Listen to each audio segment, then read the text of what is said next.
ফিতা ঢোকানোর কাজ। ফিতা ঢুকাইয়া ওখানে পা দিয়ে চাপ দিলেই ফিতা ঢুকে যাবে।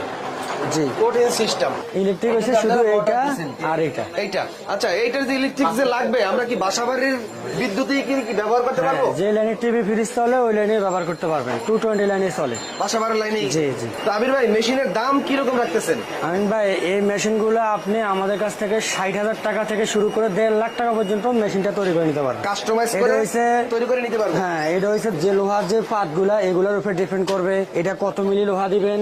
আচ্ছা, এটি কথাবার্তার সাপেক্ষে দরদাম, কিন্তু আমাদের কাছে আপনি 60,000 থেকে শুরু করে 1.5 লাখ টাকা পর্যন্ত মেশিন তৈরি করে নিতে পারবেন। তো দর্শক, আমরা এখন দেখাচ্ছি আবির ভাইয়ের যে হাইড্রোলিক মেশিন আছে, কাটিং মেশিন। এই মেশিনের সাহায্যে কিভাবে কাটিংটা হয়। তো দুইটা সোল কি একসাথে কাটিং করা যাবে? দুটো সোলে একসাথে কাটিং করা যাবে আমাদের এই মেশিনে। আচ্ছা আচ্ছা, এই যে আমরা কাটিং করে দেখাচ্ছি।